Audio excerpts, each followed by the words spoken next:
I would like immediately to invite Hannah Friedhall, Assistant Professor at of French Literature, Thought and Culture at NYU here, who will be standing in for Phillip today. And she will now read the text that he had prepared as an introduction and welcome. So thank you very much, Hannah, for being in for Phillip today. Good morning. My name is Hannah Friedhall. I'm an assistant professor in the Department of French Literature, Thought and Culture here. Philip asked me last summer if I could stand in for him in the case that his wife went into labor on the precise day of the conference. And at the time I thought, well, what are the chances, right? So here I am. All right, so I'm going to be reading a text that Philip wrote in the first person, okay? All right, so my name is Philip John Usher. I'm a professor in the Department of French Literature, Thought and Culture here at New York University. I'm one of the two organizers of French Natures, a two-day conference festival that begins right now. My co-organizer is Frédérique Ait-Touati of the CRAL, a research center dedicated to arts and language based at the École pratique des hautes études en sciences sociales, EHESS, and the Centre National de la Recherche Scientifique, CNRS. She'll say just a few words in a moment. On behalf of Frédérique and myself, welcome to the Maison Française on Washington Mews for French Natures, organized under the auspices and with the support of NYU's Center for French Language and Cultures, founded by Tom Bishop, and which is currently directed by Sarah Kay, who will say a word or two in a minute. What then is, or indeed are, French Natures?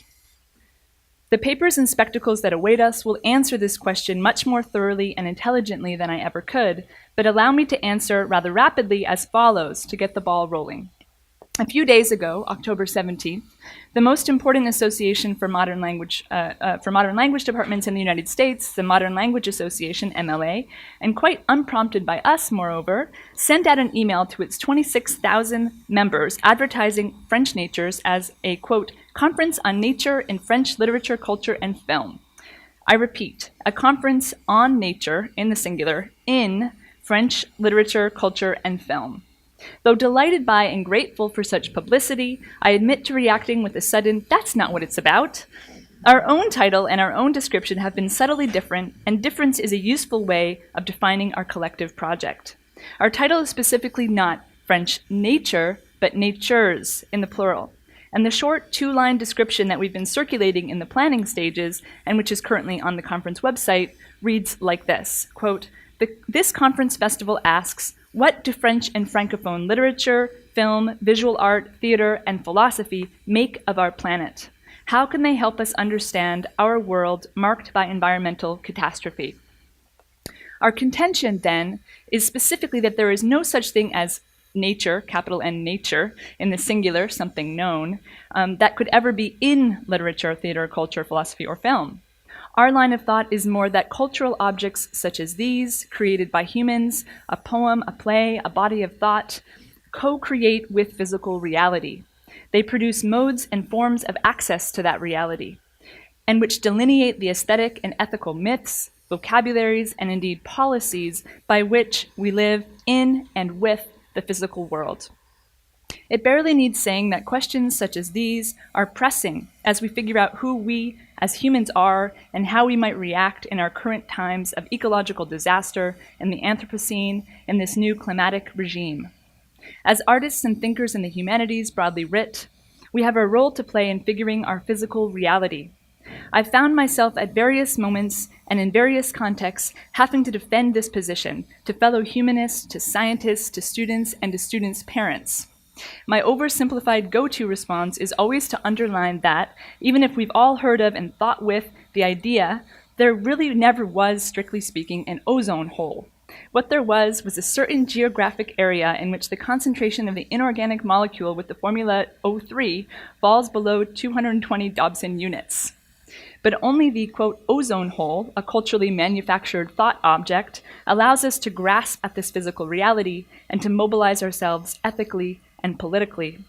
Likewise, I add, there is no such thing as a, quote, Great Pacific Garbage Patch, at least not if by that we mean a neatly circumscribed patch in which we can easily observe plastic bottles floating around. What there is a gyre of marine debris particles in the central North Pacific Ocean.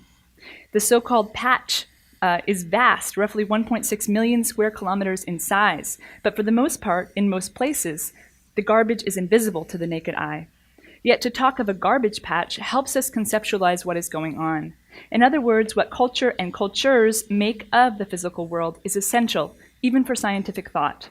To quote Bruno Latour, one of this event's tutelary figures, if we are asked to reimagine humans as a geological force, i.e. in the Anthropocene, with trails of CO2 in their wake, then readers of Shakespeare are as well prepared as anthropologists or geochemists.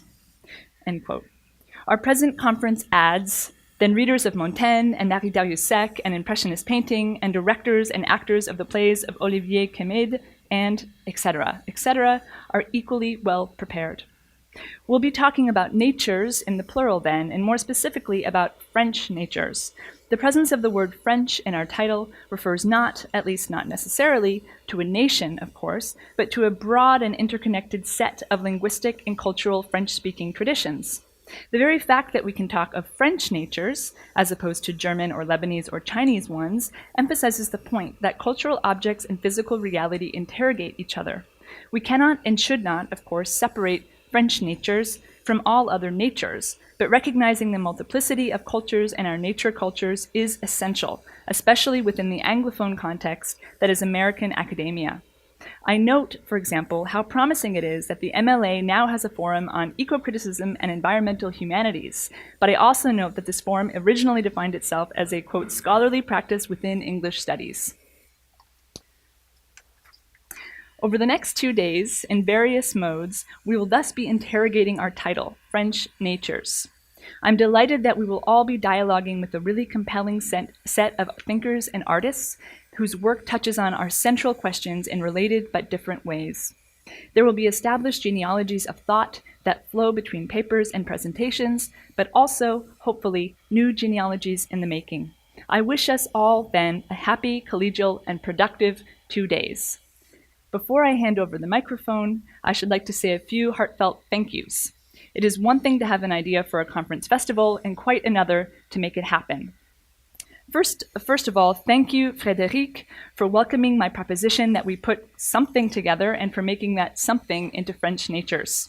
It has been an honor and a joy throughout. Thank you to Sarah Kay for inviting me to take care of this year's Center's conference and for your unstinting support and advice.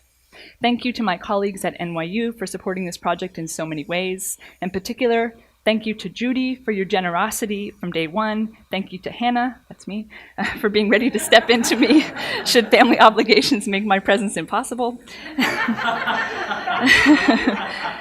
Thank you to Francine Goldenhaar, the director of La Maison Française, for welcoming us into this fabulous space for the next 2 days. Thank you to Carolyn Dinshaw, who, in addition to being a scholar of medieval literature and a thinker of the queerness of time, somehow finds time to be our Dean for Humanities. Thank you for your support of the Department of French Literature, Thought and Culture, of the Center for French Languages and Cultures, and of the Maison Française. Thank you to all of our sponsors who have collectively made these 2 days possible. Most significantly, and here I turn to Madame Bénédicte de Montlord, the cultural counselor of the French Embassy here in New York, I thank the cultural services for extremely generous funding. The contemporaneity of President Macron's Make Our Planet Great Again initiative and our own scholarly and artistic interests proved to be particularly and happily timely. Thank you for your support of this event and more generally for your ongoing support of our Centre d'Excellence. I'm hugely grateful for further significant funding from the NYU Center for French Language and Cultures, the Florence Gould Foundation, the Centre de Recherche sur les Arts et les Langages, the Department of French Literature, Thought and Culture, and the NYU Center for the Humanities. Thank you to Guillaume, the assistant to the director of the center. You've gone above and beyond. Without you, I'm not sure we'd be here today. I'm sure we would not be here today. Thank you. Thank you to our graduate student helpers. Please raise your hands. Okay. Finally, thank you to all of our speakers who join us from the United States, Canada, England, and France, without whom we certainly would not have a conference festival at all. And thank you, members of the audience, for joining us. A couple of practical points of information, then I will disappear. Most importantly, toilets are upstairs. There'll be that's one. Second point, there'll be numerous moments of conversation after talks and readings. Before you speak, please wait for one of our graduate students helpers to bring a microphone. Everything is being recorded. 3. Tonight's Conférence Spectacle by Bruno Latour begins at 7:30 and will take place at the Frank Gehry designed Romulus Linney Courtyard Theatre at 480 West 42nd Street. Most importantly, if you don't have a ticket, you'll need to buy one. The easiest way to do this is point your browser to frenchnatures.org and follow the link. If we're sold out online, which I believe we are, please try the ticket office at the theater this evening. If in doubt of how to get there, please ask me or Guillaume or one of our student helpers. 4, and lastly, finally, tomorrow evening after our final panel, please join us for a closing reception, which will happen just across the street at 19 University Place. Follow the crowd and you'll find it. I now hand over to my co-organizer, Frédérique Ait-Touati, who will in turn hand over to Sarah Kay, Professor of French Literature's Thought and Culture and Director of the Center for French Language and Cultures, who will in turn introduce and hand over to Carolyn Dinshaw. Thank you.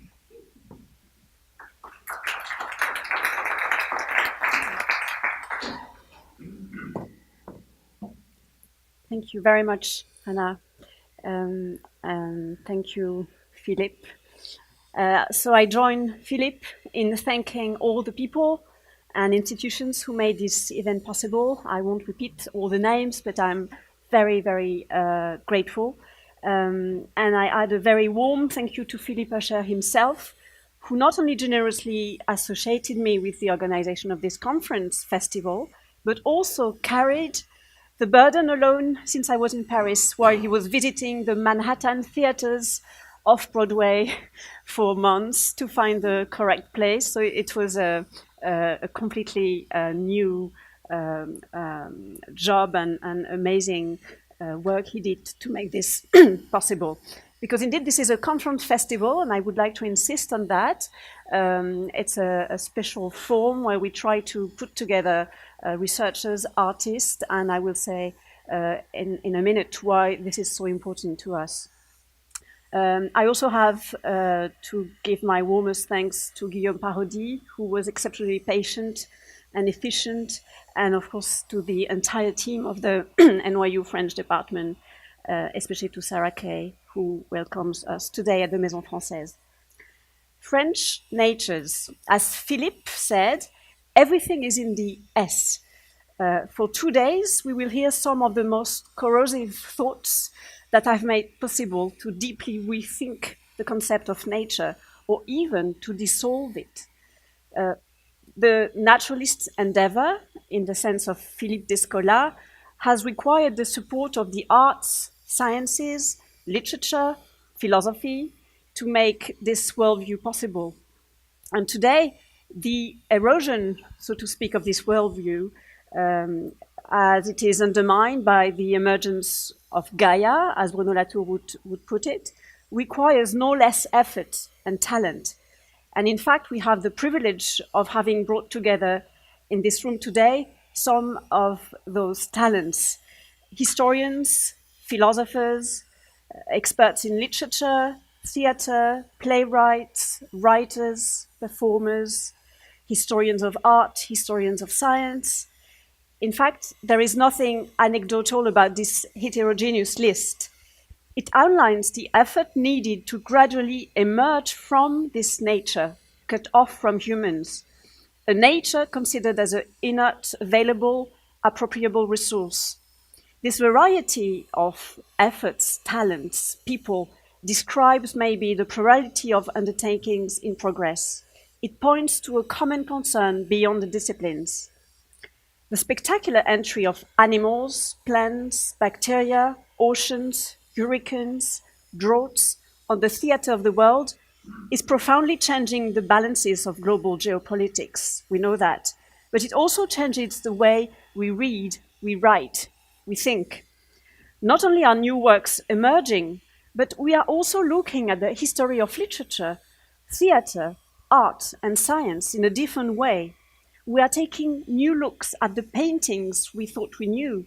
We are hearing differently the great plays of the repertoire, from Shakespeare to Chekhov. We are also staging them differently. In this profound upheaval, the eternal nature has disappeared. There are new natures, new lands, new beings that arise on this earth that has become terra incognita again. These new beings require our attention, our care, our works, and our words. For me, this conference is a unique opportunity, not just to talk about the current state of ecological issues in the French thought, although this is already something very interesting, but even more maybe to engage in a dialogue with American and international colleagues and artists on these issues that concern us all in an acute way. So thank you again to all of you for joining us today. And now I would like to invite Sarah Kay to take the lead. Thank you very much again for having us.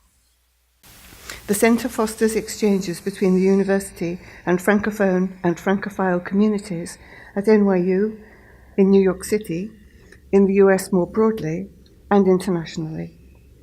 As a Centre d'Excellence, we work closely with the cultural services of the French Embassy, and the cultural services are a major sponsor, as both the previous speakers have said, of this conference. Indeed, the reason why they're sponsoring it is because their government has given them instructions to sponsor activities relating to Macron's program of promoting a safer planet. So I would like to reiterate the thanks that have already been expressed to our cultural counsellor, Bénédicte de Monlor, with whom we've worked closely for years on everything that we've done. Right? So this conference takes place in the context of a long-standing relationship with the French Cultural Services.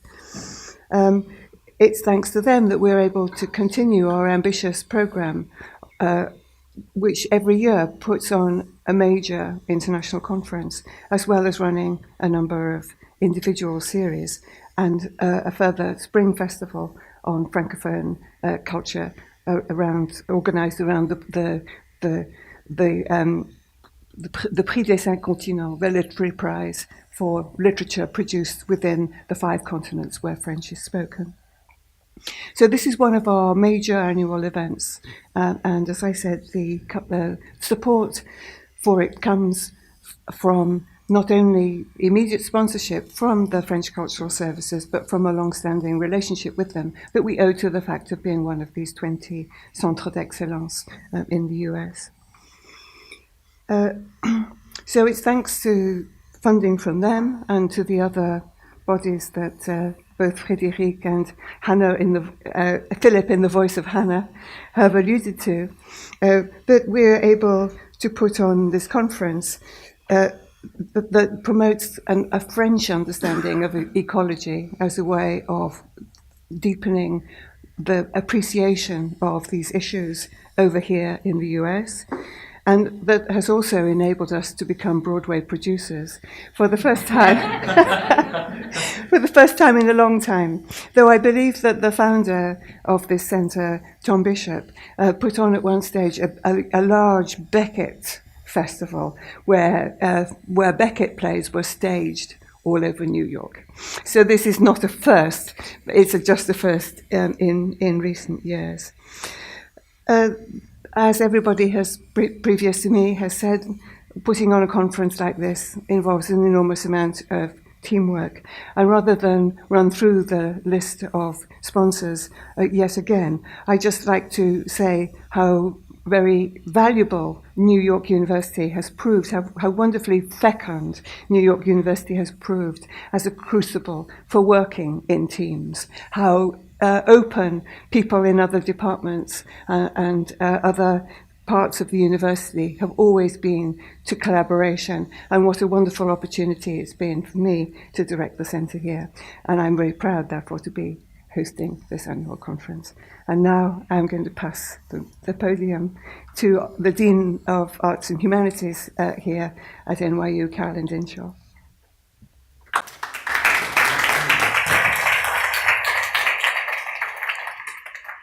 Thanks, Sarah.